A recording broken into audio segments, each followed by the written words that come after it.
Welcome to study with NKR. Friends, हम लोग पढ़ रहे हैं यूपी लेखपाल के लिए। और यूपी लेखपाल में ये 2026 में जो पेपर होगा 21 मई को, इसके लिए हम लोग पढ़ रहे हैं यूपी लेखपाल। और इसमें आज का टॉपिक है साइंस एंड टेक्नोलॉजी। ठीक है, तो आज ये जो है क्लास 3 होगा। और प्रमुख मिसाइलें, टॉपिक का नाम है प्रमुख मिसाइलें। तो चलिए हम लोग पढ़ते हैं। यह है पृथ्वी। IGMDP के तहत विकसित की गई पहली मिसाइल पृथ्वी है। पहली मिसाइल पृथ्वी है। पृथ्वी एक सतह से सतह, सरफेस टू सरफेस पर मार करने वाली कम दूरी की बैलिस्टिक मिसाइल है। इसका पहला सफल परीक्षण 25 फरवरी 1998 को श्रीहरिकोटा से किया गया था। 1998 को श्रीहरिकोटा से किया गया था। नेक्स्ट है, यह मिसाइल मुख्य रूप से तरल ईंधन लिक्विड फ्यूल पर आधारित है। यही कारण है कि इसे लॉन्च करने में ठोस ईंधन वाली मिसाइलों की तुलना में थोड़ा अधिक समय लगता है। यह अपने साथ परमाणु हथियार न्यूक्लियर वेरहेड ले जाने में सक्षम है। इसमें सोवियत संघ की तकनीक पर आधारित लिक्विड प्रोपल्स ट्विन इंजन का इस्तेमाल किया गया है। पृथ्वी मिसाइल का नौसैनिक संस्करण धनुष के नाम से जाना जाता है, जिसे भारतीय नौसेना के युद्धपोतों से लॉन्च किया जाता है। धनुष क्या है? तो पृथ्वी मिसाइल का नौसैनिक संस्करण है। लॉन्च इसे युद्धपोत के डेक द्वारा दागा जाता है। तकनीक क्या है? यह पृथ्वी सेकेंड को ही कस्टमाइज का रूप है, जो समुद्र में ऑपरेशन के लिए स्टेबल बनाया गया था। पेलोड क्या है इसमें? तो यह परमाणु हथियार ले जाने में सक्षम है।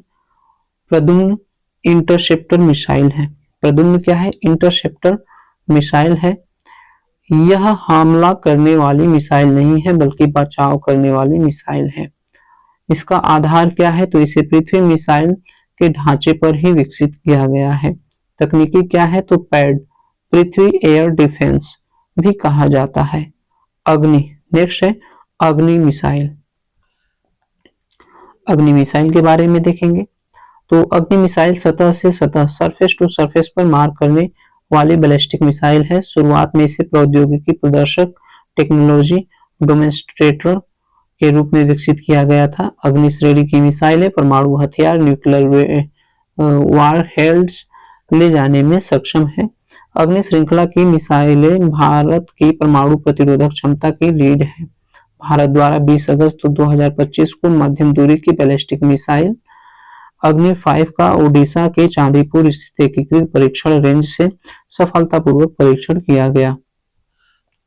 इस परीक्षण में MIRV multiple independently targetable re entry vehicle तकनीकी का उपयोग किया गया है। भारत यह तकनीकी हासिल करने वाला दुनिया का चुनिंदा देश बन गया है। USA, रूस, चीन, फ्रांस और UK के बाद भारत है। अग्नि प्राइम नई पीढ़ी। अग्नि प्राइम नई पीढ़ी, यह अग्नि श्रेणी की नई पीढ़ी न्यू जनरेशन की मिसाइल है। रेंज है 1000 से 2000 किमी। विशेषता है कि यह कॉन्टेनराइज्ड है, जिसका अर्थ है कि इसे ट्रक या ट्रेन में आसानी से लॉन्च किया जा सकता है। ट्रेन से आसानी से लॉन्च किया जा सकता है। लंबे समय तक स्टोर करके रखा जा सकता है। यह वजन में हल्की है। नेक्स्ट है त्रिशूल मिसाइल। त्रिशूल एक सतह से हवा में, त्रिशूल सतह से हवा में सरफेस टू एयर में वार करने वाली मिसाइल है। इसका उपयोग कम ऊंचाई पर उड़ने वाले लक्ष्यों को भेदने के लिए किया जाता है। नेक्स्ट है नाग। तो नाग एक तीसरी पीढ़ी की टैंक रोधी निर्देशित मिसाइल है। यह मिसाइल दागो और भूल जाओ के सिद्धांत पर फायर एंड फॉरगेट, ये एंटी टैंक गाइडेड मिसाइल है। नाग मिसाइल के हवाई संस्करण एयर वर्जन को हेलिना नाम दिया गया है। और नाग मिसाइल का उन्नत संस्करण ध्रुवास्त्र के नाम से जाना जाता है। किस नाम से? ध्रुवास्त्र के नाम से जाना जाता है। नेक्स्ट है आकाश। आकाश एक सतह से हवा सरफेस टू एयर में मार करने वाली मध्यम दूरी की मिसाइल है। इस मिसाइल में एक साथ कई लक्ष्यों और टारगेट को ट्रैक करने और नष्ट करने की क्षमता है। प्रलय मिसाइल, यह एक ठोस प्रणोदक सतह से सतह पर मार करने वाली कम दूरी की 150 किमी से 500 किमी की अर्ध बैलिस्टिक मिसाइल है जिसकी पेलोड क्षमता 500 किलोग्राम से 1000 किलोग्राम है। इसे मोबाइल लॉन्चर से लॉन्च किया जा सकता है और यह विभिन्न लक्ष्यों के विरुद्ध कई प्रकार के वारहेड ले जाने में सक्षम है। इसके परिचालन संबंधी लाभों में सबसे महत्वपूर्ण इसका अर्ध बैलिस्टिक प्रक्षेप वक्र है। पिनाका मिसाइल, यह भारत में पूर्णतः स्वदेशी तकनीकी से विकसित एक मल्टी बैरल रॉकेट लॉन्चर है। मल्टी बैरल रॉकेट लॉन्चर है और यह प्रणाली है। इस प्रणाली का नाम भगवान शिव के दिव्य धनुष पिनाक के नाम पर रखा गया है। इसका विकास रक्षा अनुसंधान और विकास कार्यक्रम डीआरडीओ की पुणे स्थित प्रयोगशाला ARDE armament research and development establishment द्वारा किया गया है। इसे भारतीय सेना में पुरानी हो चुकी रूसी ग्रेड BM-21 रॉकेट प्रणाली को बदलने के लिए बनाया गया है। भारतीय पनडुब्बियां, तो भारत की सबसे पहली पनडुब्बी आईएनएस कलवरी S-23 है जिसे 8 दिसंबर 1967 को शामिल किया गया था। यह पनडुब्बी सोवियत फॉक्सट्रॉट क्लास की थी। भारतीय नौसेना की पनडुब्बी दिवस 8 दिसंबर को मनाया जाता है क्योंकि इसी दिन पहली पनडुब्बी आई थी। पहली परमाणु पनडुब्बी लीज पर आईएनएस चक्रवन है जो कि वर्ष 1988 में सोवियत संघ से 3 साल के लिए ली गई थी। स्वदेशी निर्मित पहली पनडुब्बी आईएनएस शल्की थी जो शिशुमार क्लास की थी जिसे वर्ष 1992 में भारत में ही बनाया गया था। शांति टेरेस लकड़ा, एशिया की पहली महिला जो की पनडुब्बी के निर्माण कार्य से जुड़ी हुई है। परमाणु पनडुब्बी, भारत की पहली स्वदेशी परमाणु पनडुब्बी आईएनएस अरिहंत है जो पानी के अंदर बैलिस्टिक मिसाइल के 15 सागरिका दागने में क्या है सक्षम है। नेक्स्ट है आईएनएस अरिहंत के बाद दूसरी स्वदेशी परमाणु पनडुब्बी आईएनएस अरिघात है जिसे अगस्त 2024 में कमीशन किया गया। SSBN पूर्ण रूप है शिप सबमर्सिबल बैलिस्टिक न्यूक्लियर। ये परमाणु पनडुब्बी कार्यक्रम को कोड नेम है ATV और उल्लेखनीय है कि के सीरीज मिसाइलें अरिहंत क्लास की पनडुब्बियों पर तैनात मिसाइलों के 15 के फूल का नाम डॉक्टर कलाम के नाम पर रखा गया है। AIP तकनीक, एयर इंडिपेंडेंट प्रोपल्स डीजल पनडुब्बियों को हवा लेने के लिए सतह पर आए बिना लंबे समय तक पानी में रहने की शक्ति देता है। वरुणास्त्र, भारत का स्वदेशी हैवी वेट टॉर्पीडो है जिसे पनडुब्बियों से दागा जाता है। Heavy weight torpedo Varunastra. INS Sindhu ध्वज एकमात्र पनडुब्बी थी जिसे प्रधानमंत्री नरेंद्र मोदी द्वारा इनोवेशन अवार्ड दिया गया था। अब सेवा मुक्त है। VLF स्टेशन पनडुब्बियों से संचार करने के लिए बहुत कम आवृत्ति वेरी लो फ्रीक्वेंसी की जरूरत होती है। भारत यह स्टेशन आईएनएस कट्टाबोमन तिरुनेलवेली तमिलनाडु में स्थित है।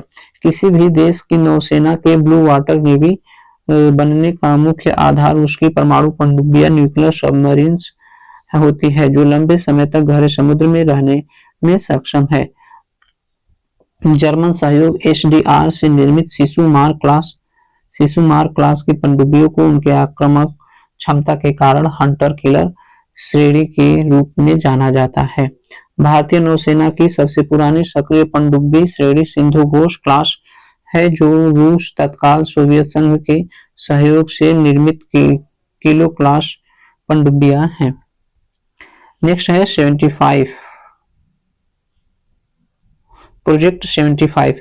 इसका उद्देश्य भारतीय नौसेना के लिए डीजल इलेक्ट्रॉनिक अटैक पनडुब्बियों एसएसके का स्वदेशी निर्माण करना है। ये पनडुब्बियां फ्रांसीसी स्कॉर्पियन श्रेणी पर आधारित है। भारतीय नौसेना में इन्हें कलवरी श्रेणी के नाम से जाना जाता है। इस प्रोजेक्ट में भारत का सहयोगी देश फ्रांस है तथा तकनीकी भागीदार फ्रांस की कंपनी नेवल ग्रुप जिसे डीसीएनएस कहा जाता है। इसका निर्माण Mazagon dock shipyard limited Mumbai में किया जा रहा है। इस परियोजना के तहत कुल 6 पनडुब्बियां निर्माण निर्धारित हैं। पनडुब्बियों का सही क्रम है याद रखने की ट्रिक के वीवीवी के कलवरी खंदेरी खरंज खरंज और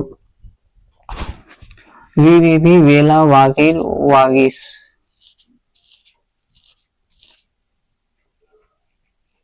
कलवरी खरेंद खरंज वेला वागीर वागीस। आईएनएस कलवरी यह पहली पनडुब्बी मशीन है जो 2017 इसका नाम हिंद महासागर हिंद महासागर में पाई जाने वाली खतरनाक टाइगर शार्क के नाम पर रखा गया है। आईएनएस खंदेरी दूसरी, इसका नाम मराठा बलों के द्वीप किले के नाम पर लिखा गया है खंदेरी। आईएनएस करंज यह तीसरी है। आईएनएस वेला चौथी। आईएनएस वागीर इसे सैंड शार्क भी कहा जाता है और आईएनएस वागीस यह छठी और अंतिम पनडुब्बी है।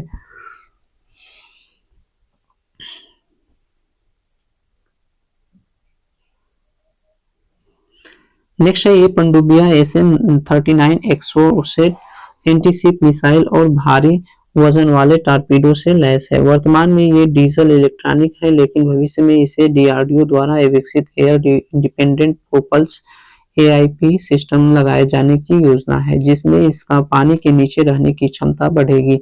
ये स्टील्थ तकनीकी से युक्त है जिसमें दुश्मन के राडार और सोनार इन्हें आसानी से पकड़ नहीं सकते हैं।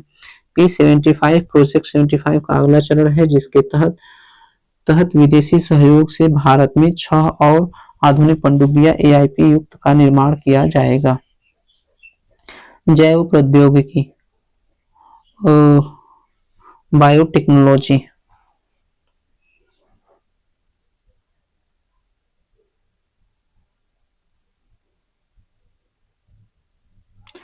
तो बायोटेक्नोलॉजी को हम लोग पढ़ेंगे अगले सेशन में। तब तक के लिए धन्यवाद। Thanks for watching. Please like share comment.